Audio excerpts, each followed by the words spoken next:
내가 만약에 부모님께 큰 돈을 빌렸어요. 뭐 한 2억을 빌렸다. 근데 엄마 나 이것 좀 돈 좀 빌려줘 하고 빌렸는데 그거를 뭐 차용증도 안 쓰고 그냥 돈만 계좌번호로 돈을 받고 그냥 요거를 주택 구입에 썼다. 그리고 나서 뭐 아무것도 안 하잖아요. 아무런 행정 처리를 안 해놓으면 국세청 뭐 지역 세무서에서는 이 부모님한테 큰 돈을 빌린 거를 증여로 봅니다. 네.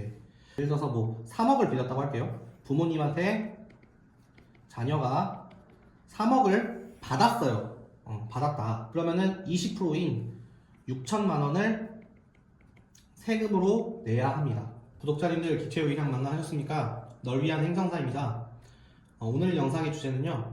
집 살 때 증여세 폭탄을 방지하는 무이자 가족간 차용증 작성 방법입니다. 여러분들이 이제 거의 대부분 이 영상을 보시는 분들은 아마 내 자식이나 내 본인이 첫 집을 마련하는 그런 시점에 계신 분들이 많을 거라고 생각을 해요.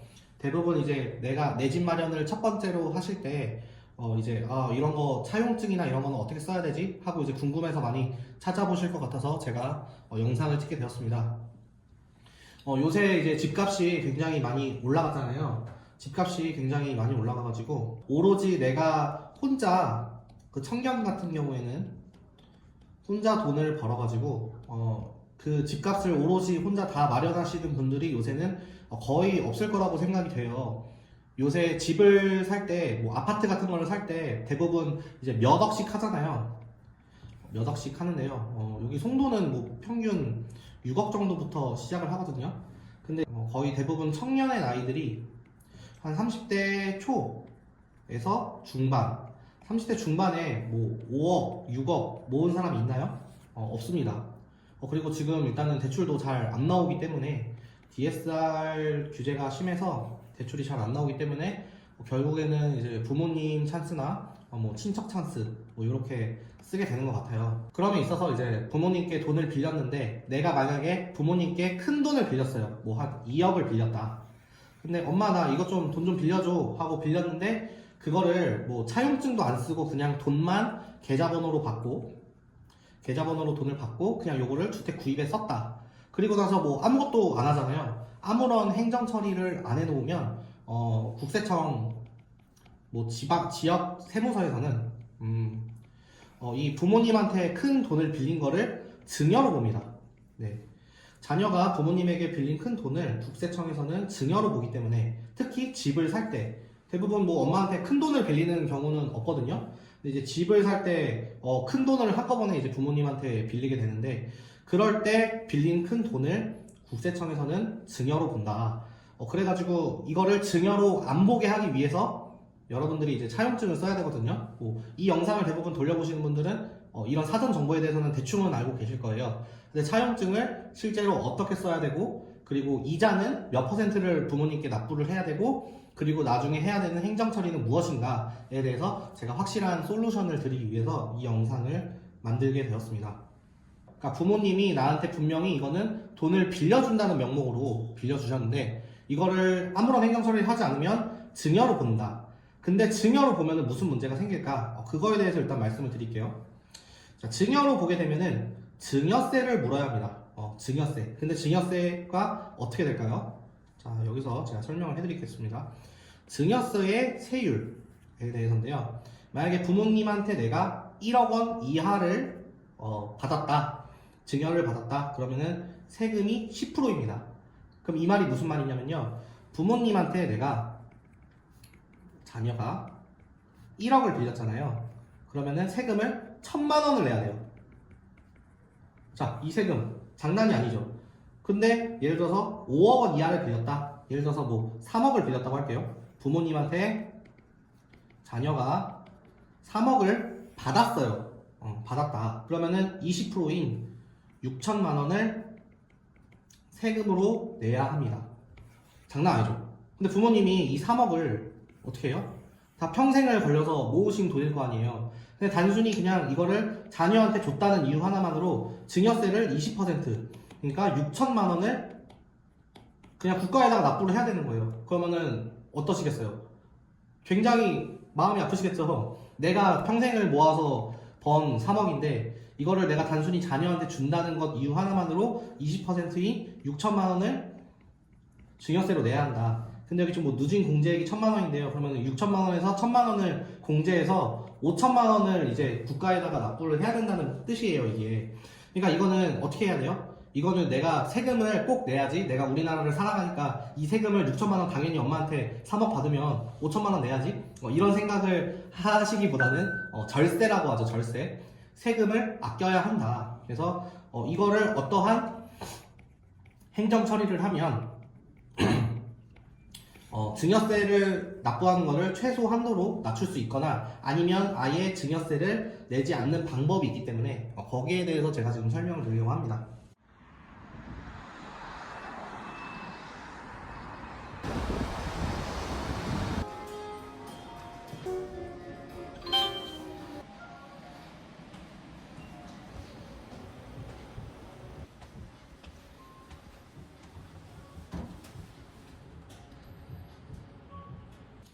자, 일단은 이게 국세청 자료거든요. 요게 지금 국세청 자료인데, 제가 설명해 드릴게요. 요것만 아시면 돼요. 공제 한도액이 있어요. 증여에 대한 공제 한도액. 이게 무슨 말이냐면, 내가 어떤 사람에게 돈을 받았을 때, 이만큼까지는 세금을 안 내도 된다. 증여세를 안 내도 된다. 배우자 간에는 6억입니다. 배우자 간에는 6억을 내가 예를 들어서 내 아내한테 6억을 줘도 증여세를 물지 않아요. 6억까지는. 자, 직계존속. 직계존속이라고 하면은 이제 내 부모님이거든요. 자, 부모님한테는 5천만 원까지 받는 거는 증여세를 물지 않습니다. 그러니까 내가 예를 들어서 엄마한테 엄마 나 이번에 집을 사야 돼. 5천만 원만 줘. 5천만 원만 지원해 줘. 라고 했을 때 부모님이 나한테 5천만 원을 주셨어요. 그럼 요거에 대해서는 이 5천만 원까지는 증여세가 나오지 않습니다. 네. 그렇기 때문에 이거는 기억을 하시고요. 자, 직계 비속이다. 자, 직계 비속이라고 하면은 나의 자녀나 나의 증손녀, 증손자 뭐 이런 거거든요. 그것도 마찬가지로 5천만 원입니다. 요거까지만 일단 기억하시는 걸로 할게요. 이 영상에서는. 자, 대부분은 그래서 이제 부모님께 빌릴 때 5천만 원까지는 증여세를 물지 않는다. 없다라고 판단을 하시면 됩니다. 자, 근데 아까 제가 잠깐 서두에 설명을 드렸죠. 1억 원까지는 10%, 5억 원까지는 20%를 물어야 한다는 거예요. 그러니까 부모님한테 1억 원을 받았다. 그러면은 10%인 1천만 원은 세금으로 그냥 납부를 해야 되는 것이고요. 예를 들어서 6천만 원을 빌렸다. 그러면은 600만 원을 내야 되는 것이고, 세금으로. 자, 5억 원 이하면은 세율이 더 올라가죠? 이렇게 점점 더 올라가요. 그래가지고 이게 증여세를 아끼기 위해서 지금 이러한 행정 처리를 해야 된다고 제가 지금 설명을 드리는 것입니다. 예를 들어서 내가 부모님한테 3억을 빌린다. 그러면은 20%니까 6천만 원인데 여기 누진 공제액이 1천만 원이니까 마이너스 1천 해서 5천만 원을 세금으로 납부를 해야 된다라는 뜻이에요. 그냥 이거 부모님이 모은 돈인데 그냥 단지 줬다는 이유만으로 그러면 안 되잖아요. 그래가지고 여기에 대해서 빌린 돈임을 입증을 해라. 나중에 추후에 진짜 내가 증여를 받을 돈일지라도 일단은 빌린 돈으로 입증을 해놓으면 증여세를 물지 않기 때문에 절세할 수 있다. 세금을 아낄 수 있다 라는 뜻이에요. 다음으로 넘어갈게요. 자, 그러면은 부모님께 빌린 돈이라고 어떻게 입증해야 하는가? 요거는 이제 제가 방법을 말씀드리겠습니다. 돈을 빌렸다는 서류가 뭘까요? 돈을 빌렸다는 것을 입증하는 서류가 차용증입니다. 차용증. 많이 들어보셨죠? 이거를 이제 법률 용어로 하게 되면은 금전소비대차계약서라고 하거든요. 금전소비대차계약서. 소비대차계약서. 라고 하는데, 통상 그냥 차용증이라고 알고 계실 겁니다. 그래서 이 부모 자식 간에도 돈을 주고받은 그런 빌려주고 빌리는 관계에 있을 때 차용증을 작성을 해야 한다. 그리고 돈을 빌려주면 어떻게 해요? 대부분 일정 기간 동안 원금과 이자를 받아야 되겠죠. 그래가지고 요런 작업까지도 다 같이 해주셔야지 증여로 보지 않고 부모 자식 간에도 차용증을 작성을 하고 차용증을 작성한 후에 거기에 명시된 원금 또는 이자를 상환하는 모습을 보여줘야지 국세청에서는 이거를 증여로 추정을 할 수가 없게 된다. 진짜로 돈을 빌린 거구나, 서로 돈을 빌려주고 빌린 거구나 라고 해야지 증여세가 나오지 않기 때문에 이런 관계를 잘 해줘야 된다. 자, 그러면은 상환 금액은 원금의 몇 %로 설정을 해야지 적정 이자로 인정이 되는가? 이게 법에 명시가 되어 있어요. 제가 이렇게 인터넷에서 찾아보고 하니까 뭐 세법상 뭐 연 4.6%입니다 라고 인터넷에 글은 많이 나와 있거든요. 근데 이 연 4.6%가 왜 있는 것이지? 라고 궁금해졌어요. 그래서 제가 찾아봤거든요. 자, 상속세 및 증여세법 시행규칙에 보면은 제10조의 5 금전 무상 대출 등에 따른 이익 계산 시 적정 이자율이라고 해서 여기에는 명확하게 나오진 않았는데 법인세법 시행규칙 제43조 제2항에 따른 이자율을 말한다 라고 되어 있습니다. 자, 그럼 이걸 한번 찾아봤어요. 자, 여기 있습니다. 자, 여기 있습니다. 법인세법 시행규칙 제43조 여기 보면은 2항에 보면요, 기획재정부령으로 정하는 당좌 대출 이자율이란 연간 1000분의 46을 말한다. 자, 이게 무슨 말이냐? 연 4.6%를 말한다. 그러니까 지금 여기에 있는 이게 적정 이자율이 4.6%라고 법률에 명시가 되어 있는 것입니다. 그래서 통상 세법상 적정 이자율은 4.6%다 라고 하는 것입니다. 자, 그래서 부모님께 드리는 적정 이자율은 4.6% 이상은 드려야지 국세청에서 이렇게 봤을 때 이거는 적정한 이자를 부모님께 지급을 했기 때문에 돈을 증여받은 게 아니라 빌린 것이구나 라고 판단을 할 수 있는 것입니다. 자, 넘어갈게요. 자, 그렇다면 부모님께 빌린 돈이라고 어떻게 입증해야 하는가? 두 번째입니다. 자, 적정 이자율은 4.6%라고 아까 말씀드렸죠. 이게 법정입니다. 법정으로 정해져 있는 거예요. 제가 4.6%라고 하는 거 아니에요. 법으로 이렇게 정해져 있고, 또한 1년에 1천만 원의 이자까지는 지급하지 않아도 증여세를 물지 않습니다. 이 말이 무슨 말이냐면 4.6%로 계산을 했을 때 이 총 이자가 1000만 원의 이하잖아요. 그러면은 증여가 아니구나 라고 생각을 한다는 겁니다. 아시겠죠? 자, 근데 이 1년에 1천만 원의 이자 4.6%로 계산했을 때 얼마까지가 될까요? 이거는 뭐 인터넷에 그냥 국룰로 나와 있는데 2억 1,739만 1,304원입니다. 요거까지 빌렸을 때 1년에 이자가 1000만 원 이하예요. 그래가지고 그 정도 여기까지 빌렸을 때는 증여세를 물지 않는다고 되어 있습니다. 이자가 999만 9,999원이에요. 이렇게 계산이 돼 있는 국룰로 이제 인터넷에 많이 나와 있더라고요. 자, 그래서 결론을 정리하자면 부모 자식 간에는 약 2억 1,700만 원까지 빌려줬을 때는 이자를 지급하지 않아도 된다 라는 말씀입니다. 이자를 지급하지 않아도 증여로 보지 않는다 라는 뜻이에요. 자, 근데 제가 아까 뭐라고 했어요? 만약에 제가 이 돈을 빌렸는데 그래도 상환하는 모습을 보여줘야지 이거는 돈을 빌렸구나 라고 판단을 한다고 했잖아요. 그래가지고 이자는 지급하지는 않아도 돈을 갚는 모습을 보여줘야 돼요. 그러니까 원금을 상환해야 된다는 뜻이에요. 만약에 지금 이것대로만 하면은 내가 2억 1,700만 원을 빌린 다음에 이자를 아예 지급하지 않아버려요. 그리고 원금도 갚질 않아버려요. 그럼 어떻게 되겠어요?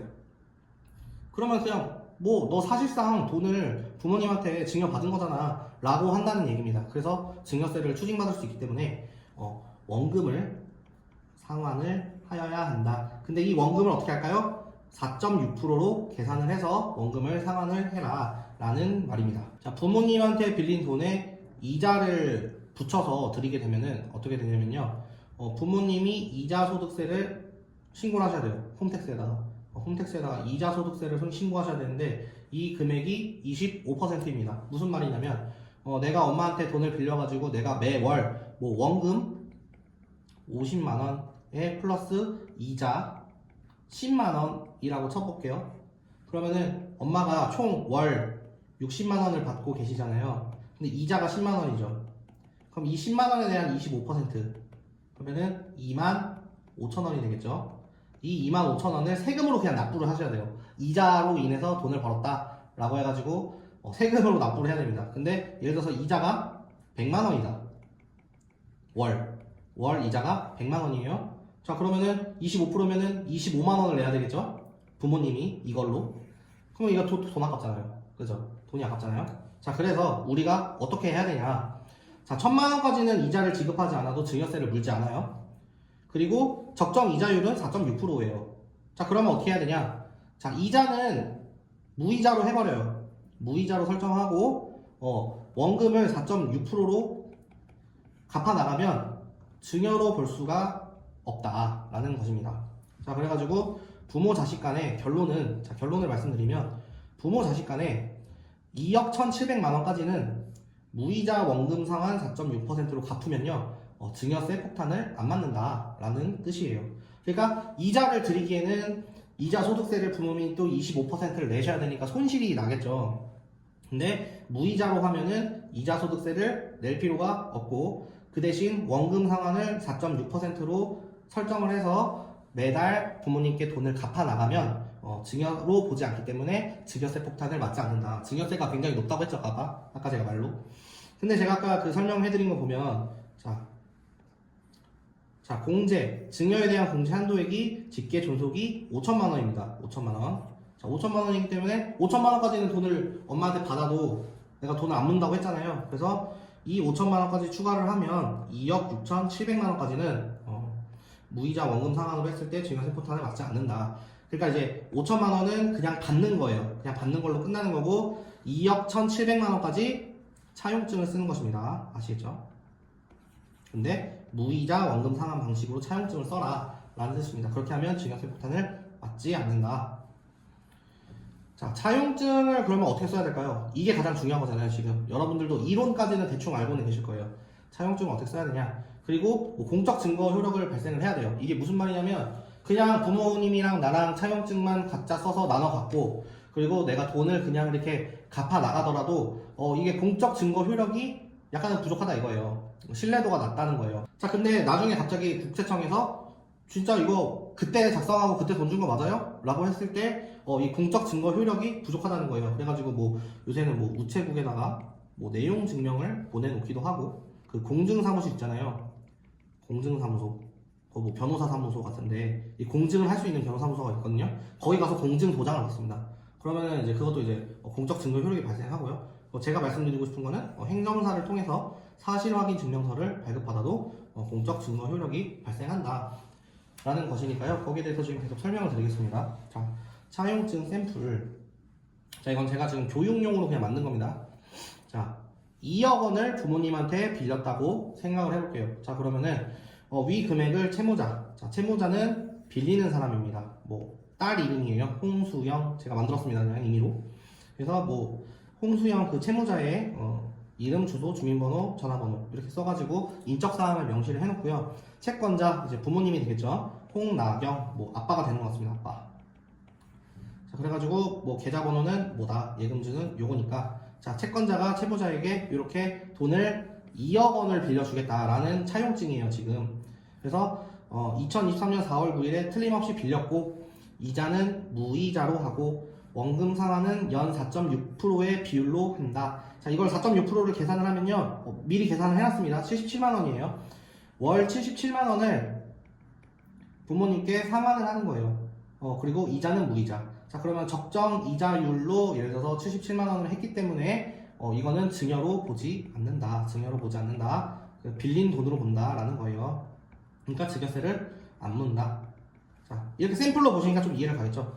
자, 그리고 이 금액을 이상의 금액이에요. 이상의 금액. 자, 월 77만 원씩 77만 원씩. 자, 1년을 뭐 갚아본다고 해봐요. 그러면 770만 원에 10달 144만 원이니까 9, 1, 4. 자, 914만 원씩 10년 갚아봐요. 그럼 얼마예요? 9천만 원. 9천만 원이 되고 그러면 1억? 약 1억을 못 갚는 거예요, 현재. 자, 근데 어떻게 해야 되겠어요? 그러니까 이상의 금액을 갚겠다. 최저 연 4.6%의 비율 이상의 금액을 매월 말일까지 채권자가 지정한 이자로 은행 계좌로 갚겠습니다. 이렇게 차용증을 써놓으면 아예 이거는 증여로 볼 수가 없다는 거죠. 근데 이제 이거를 뭐 20년 이내 갚겠습니다. 그러면 사실상 증여로 본다. 대부분 이제 뭐 10년 이내에는 전부 상환하겠다는 의지를 보여야지 이거를 돈을 빌린 관계로 본다고 하거든요. 뭐 30년 이내에 갚겠습니다. 그러면은 실질적으로 증여로 물어볼 수도 있다는 거예요. 그래서 10년 이내에 전부 상환하겠습니다.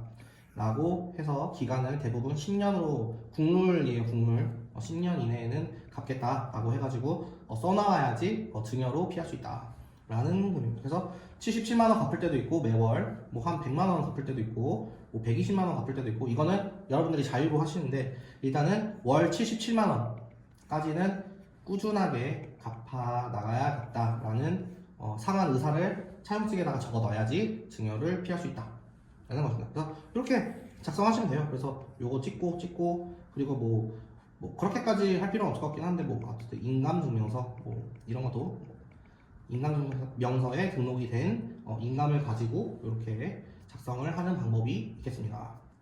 요걸 이제 채권자와 채무자가 나눠서 한 번씩 갖고, 자, 채무자가 돈을 다 갚은 시점에 이 차용증은 없애고, 채권자가 갖고 있는 이 차용증을 세절해서 없애고, 아니면 반환을 받고, 그리고 영수증까지 받으면 그때 마무리가 되겠습니다. 자, 근데 이거를 이제 둘이서만 이렇게 약속을 해서 했다라고 하면은 공적 증거로서 효력을 발생하기가 어렵다고 제가 말씀드렸죠. 그래서 국세청이든 뭐 나중에 뭐 민법, 민사소송 뭐 이런 게 예를 들어서 걸릴 수도 있잖아요. 부모 자식 간에도 뭐 그런 일이 많습니다, 요새는.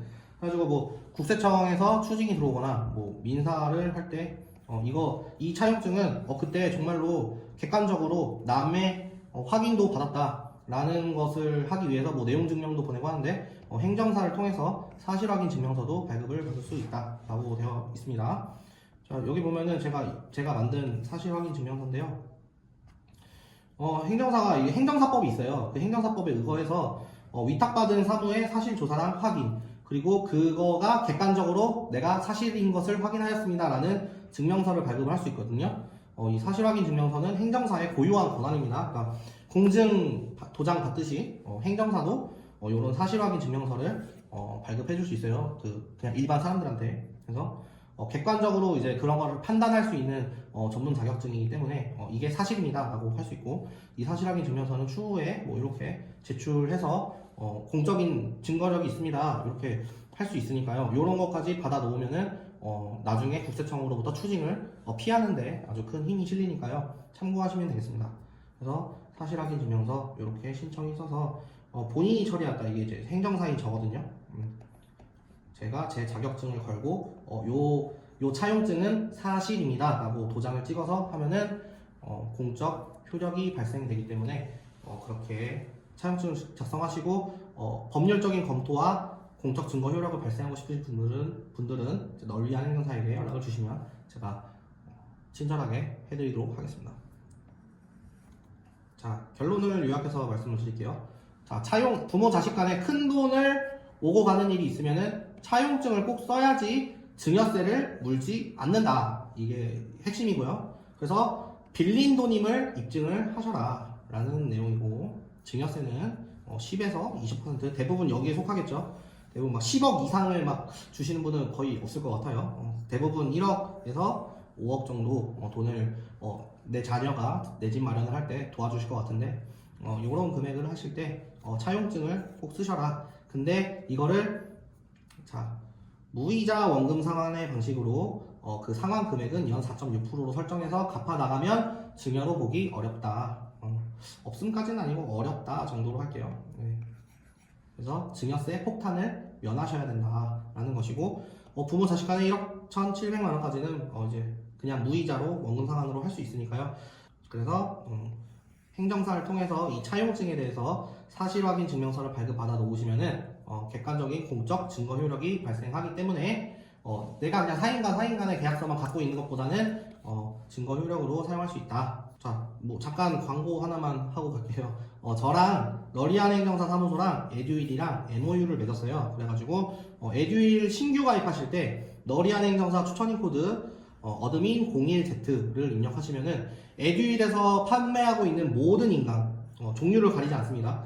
모든 인강 금액의 약 10%를 백화점 상품권으로 지급을 해드려요. 에듀윌에서 보내드립니다. 에듀윌에서 여러분에게 보내드리기 때문에 지금 뭐 이렇게 있거든요.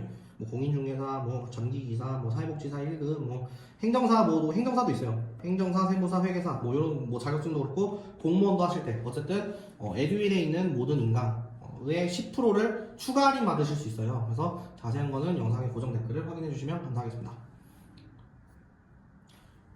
구독과 좋아요를 부탁드리겠습니다. 감사합니다. 이 차용증 영상이 여러분들에게 정말 도움이 되셨으면 좋겠습니다. 내 집 마련을 정말 진심으로 축하드리고 괜히 내지 않아도 될 증여세를 물지 않도록 이렇게 차용증도 이런 방식으로 해가지고 잘 만들어 놓으면 절세하는 데 도움이 될 거니까요. 여러분들 꼭 잊지 말고 해주시기 바랍니다. 감사합니다.